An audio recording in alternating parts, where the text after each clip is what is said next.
Assalamualaikum warahmatullahi wabarakatuh. Kami dari kelompok 2 akan menayangkan podcast yang berjudul Media Sosial sebagai Media Dakwah. Sebelumnya, perkenalkan, nama saya Ina Sabita dengan NIM 1040125000458. Perkenalkan, nama saya Naila Nur Aulia Gunawan dengan NIM 1040125004007. Perkenalkan, nama saya Dena Alesya dengan NIM 1040125313. Perkenalkan, nama saya Melati Aprilia Putri dengan NIM 1040125000121. Selamat menonton. Assalamualaikum warahmatullahi wabarakatuh. Halo teman-teman semua, selamat datang di podcast kelompok kami. Perkenalkan, aku Naila dan hari ini aku ditemani oleh teman-temanku yaitu Inas, Dena, Melati. Sebelum masuk ke pembahasan nih, aku mau tanya dulu nih, kalian jujur ya, kira-kira dalam sehari berapa jam sih kalian pakai media sosial ini? Waduh, kalau disuruh jujur agak malu sih. Gak apa-apa. Di sini kita nggak saling menghakimi ya. Kalau lagi senggang atau lagi free gitu bisa sampai 4-5 jaman sih. sama sih, apalagi kalau kayak FVP-nya lagi rame banget gitu kan. Iya. aku juga mungkin sekitar 3 jam sampai 5 jam juga bisa kalau tiba-tiba tuh gak kerasa gitu, udah dong scrolling aja. Nah itu dia, kita kadang kan suka ngerasa bentar banget ya, tapi ternyata nggak kerasa gitu, udah tiba-tiba lama aja beberapa jam. Aku sendiri juga sering kayak gitu, niatnya cuma balas chat atau lihat video, tahu-tahu udah 1 jam lewat. Dan yang paling bahaya tuh kita suka bilang, udah nih video terakhir, terus lanjut tidur. Nah itu yang paling bahaya sih. Terus habis itu kayak banyak lagi video yang lebih menarik gitu gak Habis sih? itu kita bilang udah ada ini terakhir, terus kita ngapain lagi? Iya kan, kayak suka kayak gitu kan. Iya. Kayaknya itu penyakit kita semua gak sih? Iya, benar. Susah Tapi hilang itu penyakitnya. iya, tapi dari situ kita bisa lihat nih bahwa media sosial itu sudah menjadi bagian besar dari kehidupan kita.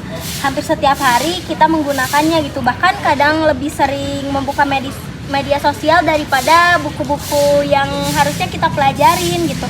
Nah, karena pengaruhnya begitu besar, muncul pertanyaan menarik nih. Apakah media sosial hanya bisa menjadi tempat hiburan atau sebenarnya bisa menjadi media dakwah juga sih, teman-teman?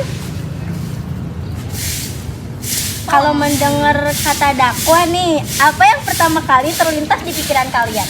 Kalau aku dulu sih langsung kepikirannya kayak ustadz yang sering ceramah di masjid-masjid gitu, yang datangin sama ibu-ibu. Sama sih aku juga kayak gitu mikirnya.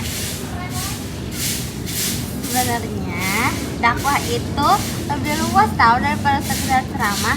Dakwah itu bukan cuma ceramah doang. Nah, boleh dijelasin nggak sih, Mas? Boleh. Ya, secara sederhananya dakwah itu mengajak kepada kebaikan dan mengingatkan manusia agar lebih dekat kepada Allah. Jadi dakwah itu tidak harus dilakukan di atas mimbar seperti ceramah-ceramah aja, tapi dengan kita mengajak kepada kebaikan ke temen aja gitu, itu udah termasuk dakwah loh. Berarti kalau kita misalkan ngajak sholat ke teman kita sendiri, ngajak sedekah, itu berarti tandanya artinya dakwah ya? Iya, kita udah dakwah, bener banget. Kalau ngajak temen ikut buat kayak kegiatan-kegiatan sosial gitu, itu termasuk dakwah bukan? Udah masuk dong, itu kan jadi bentuk kepedulian kita terhadap saudara muslim. Wah, menarik banget ya, Nas. Berarti selama ini banyak orang yang menganggap dakwah itu sesuatu yang besar dan sulit dilakukan. Padahal sebenarnya bisa dimulai dari hal-hal yang biasa aja ya. Iya. Betul, kadang kita juga terlalu fokus bahwa dakwah hanya dilakukan oleh ahli agama, padahal dengan kita mengajak itu udah termasuk dakwah ya. Iya, benar banget, dari hal kecil aja.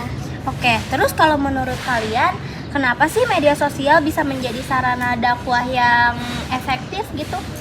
Kalau menurut aku sih karena hampir semua orang tuh pakai sosial media ya. Kalau dulu kan orang harus datang ke masjid dulu atau kayak majelis ilmu dulu gitu buat dengerin ceramah. Sekarang cukup buka HP terus banyak gitu di HP pakai banyak media sosial juga. Iya benar, apalagi kita suka banget pakai HP buat scrolling gak jelas.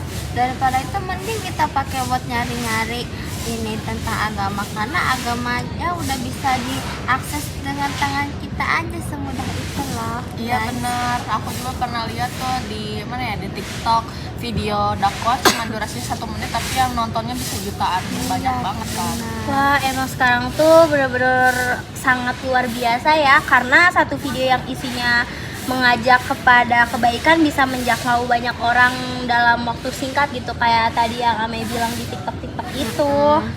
Kayak bahkan buat orang yang ngebuat videonya tuh nggak kenal gitu sama penontonnya, tapi banyak yang ditonton kan.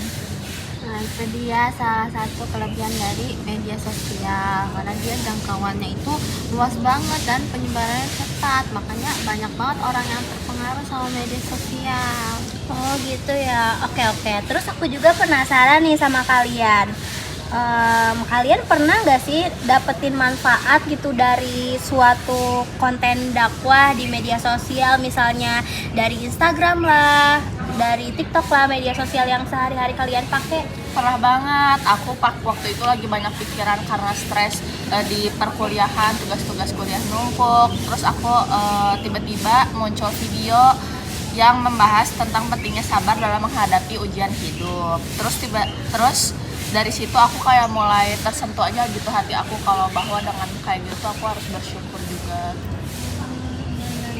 Kadang memang kayak gitu ya, aku juga kadang gitu sih, pesan yang kadang sederhana gitu kayak terasa sangat dalam ketika kita tuh lagi butuhinnya gitu ya.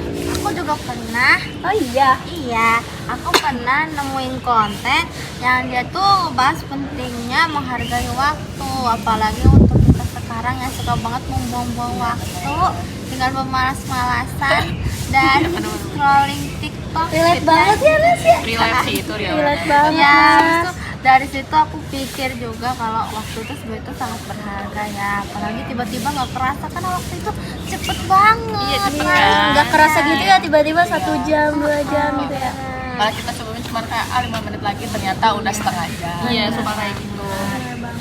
Kalau aku sering nemuin kayak konten buat ngingetin bersyukur sih.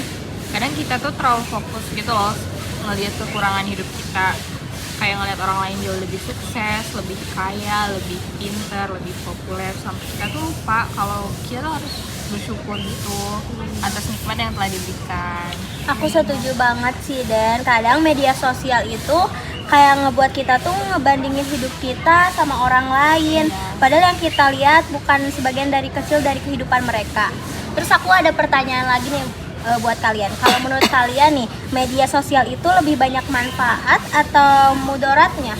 Menurut aku tergantung penggunanya juga sih, karena kan medsos itu sebagai alat ya, jadi balik lagi medsos itu yang menentukan baik buruknya itu kita sebagai pengguna sih. Oh gitu Ya, ya. aku setuju sama Ame. Karena kalau misalkan medsos digunakan untuk belajar, mencari informasi, membangun relasi, atau menyebarkan kebaikan, itu pasti manfaatnya udah besar banget buat kita. Tapi ya kalau digunain kayak tanpa kontrol juga itu bisa ngasih dampak negatif loh. Contohnya? Kayak kecanduan media sosial, terus kayak kita sering nunda kerjaan sama sulit fokus, bahkan kayak kadang kita ngebuat seseorang itu merasa kurang percaya diri loh karena terlalu sering membandingkan diri kita dengan orang lain. Dan aku juga rasa banyak mahasiswa sih yang kayak gitu, karena niatnya mau belajar tapi malah sibuk scrolling. Kita banget ya itu. Iya. Aduh, ngerasa kesindir gak sih? Sedikit sih. Nah, makanya penting banget buat kita untuk kontrol diri nih, apalagi kita harus mengontrol diri kita saat membuka media sosial. Itu harus dipakai untuk hal-hal kebaikan, misalnya belajar, mencari relasi, mencari informasi, membuka berita, pokoknya yang bermanfaat deh. Jangan cuman scrolling gak jelas ataupun jadi impulsif gara-gara kemakan ikan influencer. Karena kalau media sosial kita pakai untuk hal yang bermanfaat, ya itu bisa bermanfaat banget buat kita, apalagi kalau kita pakai untuk berdakwah dan menonton video-video dakwah. Tapi kayaknya kita juga harus jadi manusia yang penasaran akan sesuatu hal sih. Iya, benar banget. Apalagi kan media sosial banyak gitu kayak tentang konten-konten yang bermanfaat yang Asalkan ya bener kata Amai, asalkan kita bisa saring dengan baik. Iya, Nah, dan menggunakan secara bijak. Betul. Gitu. Oke teman-teman, mungkin segitu aja podcast dari kelompok 2 media sosial sebagai media dakwah. Semoga podcast kita bisa diambil yang baik-baiknya. Terima kasih. Assalamualaikum warahmatullahi wabarakatuh.